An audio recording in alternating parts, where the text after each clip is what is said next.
Hey guys, good afternoon. Happy Wednesday. Happy pre-Thanksgiving. Happy Thanksgiving Day Eve. It's about 3 p.m. here in Connecticut on the East Coast. I want to talk about something that I've been thinking about a lot lately, going all the way back to before Trump took office. What was a total deal breaker for me. A man by the name of Serge Kovalevsky. I hope I'm saying his name right. Serge Kovalevsky. He was a reporter. He was a reporter that had arthrogyroscopia, I think it's called. It's a congenital disease of the joints.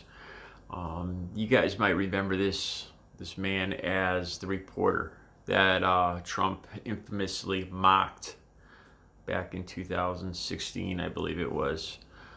This was just a stunning moment for me to see any human being do this, to see a person that was running for president do this and then get elected.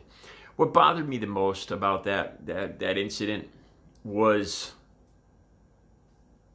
Trump using that audience, using this bullying, this mocking to get the crowd to laugh with him, to laugh at this man. I can't imagine what this guy felt like.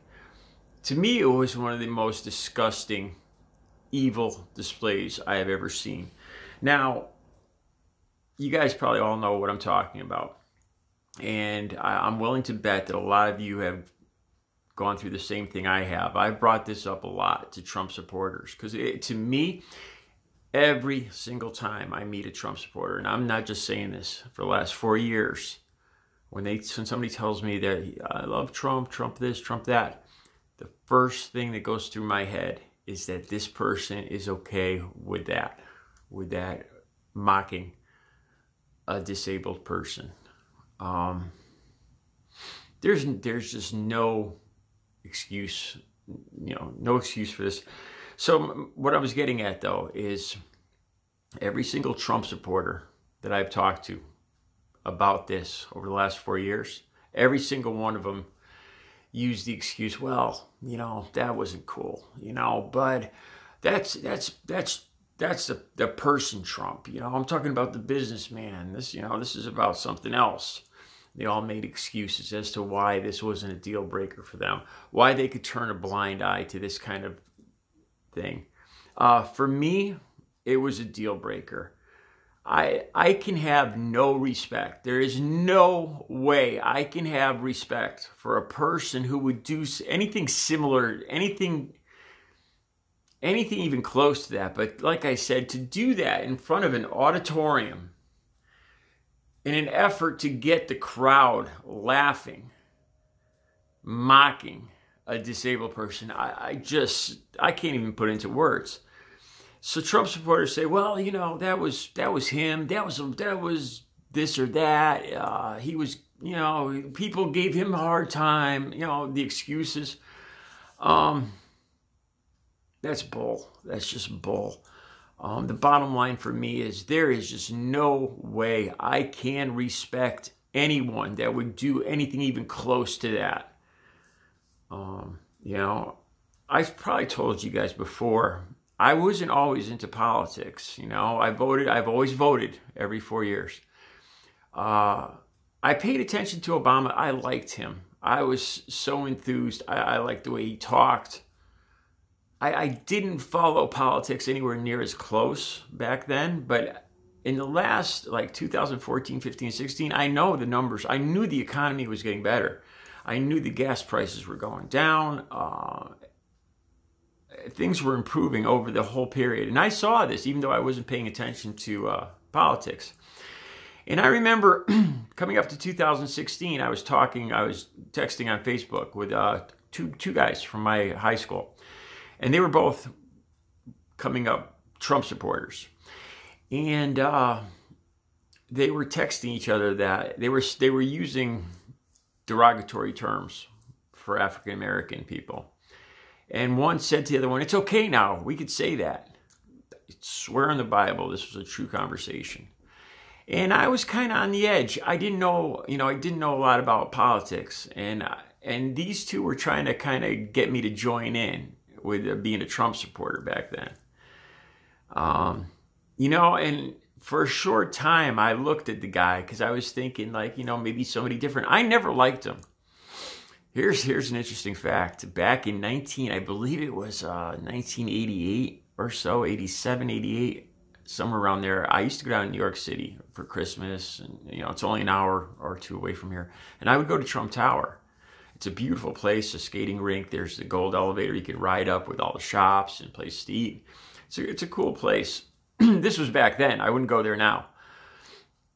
And I walked in there right as he was signing his, I believe it was The Art of the Deal. Me and I was with my girlfriend at the time. And we walked in, and he wasn't quite as big a star back then. And there was people around, and I walked up and shook his hand. And I was all, happy with myself because I shook a famous person's hand. But it was right in the lobby of Trump Tower.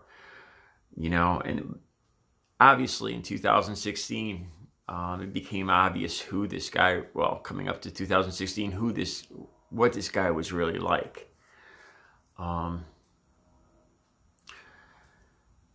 So, Trump supporters, it's not just Donald Trump that I hold responsible for this disgusting act, this mocking this reporter. Because to me, it was a big deal. To me, it's something I will never forget. I will never forgive. It was just one of the most hideous things I've ever seen any human being do. It's unforgivable. It is unforgivable. And then have an American do that, and then to have this guy become president, it's a disgrace. It's a disgrace to our country. So, and then even for the last 4 years, Trump supporters have said, well, you're talking about, you don't like, you have a personal grudge against the man, we're talking about the businessman, the president, and how he's doing great for the country, which is a load of crap in itself. I'm not even going to get into that. But let me just say this, myself, and I'm sure a lot of you and a lot of people like you are never going to forget that. Never. I will never forget that. Like I said, having that whole auditorium mocking this guy that was born with this, it's just, I don't even have to keep going. It's just one of the worst things I've ever seen a human being do. And I will always think less of people that turned a blind eye to that. That's just the bottom line. So I just wanted to bring this up because that's where it all started for me over 4 years ago. In my, it's not a hatred for Donald Trump, but it's just a loathing. I don't know how else to put it. He is the worst of humanity. And we all knew this was coming. Throwing democracy out the door, just throwing democracy out the window, just so he doesn't have to say he lost. And the fact that after all this, after everything that's happened over the last 4 years, that there are still people that are just so dedicated to him, it scares me. It's taught me a lot not to take democracy for granted. Never take democracy for granted. It has to be something that's taken care of, and I hate to use the word nurtured. One more thing I thought about. Trump is probably going to announce soon. It's possible that he's going to run for office in 4 years, and I started to think what this will mean. If it happens, 4 more years, starting when? In January, February, 4 more years of rallies. Because this guy's addicted to that adulation. He can't just walk away with it. You've seen how he's been depressed and holed up over the last 3 weeks. Like, I've done videos on this. If you guys know my channel and have watched my videos, being an ex-addict, he is truly addicted to this adulation. He's in withdrawals right now. I'm not saying that kidding around. He is in withdrawals right now. His face looks different. His hair looks different. His demeanor. And it's not just depression. He's jonesing. But he's gonna look for a fix, and that's gonna be it. And I started to think about what 4 years of rallies would mean. It would mean him, you know, on a monthly basis, working against our government, which would be, you know, Joe Biden as president, constantly working against the Biden presidency. Because, you know, he can't take a loss. So it's going to be 4 years of vindictive, lying, hate-filled rallies. And I pray to God I'm wrong on this. I pray to God he just goes away, goes to another country, starts a news, his own news channel to go against Fox, because we all know he did not, and he holds a grudge too. Though he is the worst of humanity, and it still just amazes me every minute of every day. It amazes me how people not only overlook all this, but they relish it. You know, they worship this. It's really made me wonder about good and evil on earth. Anyway, just some thoughts, and you know, just something about Serge Kowalski, that reporter.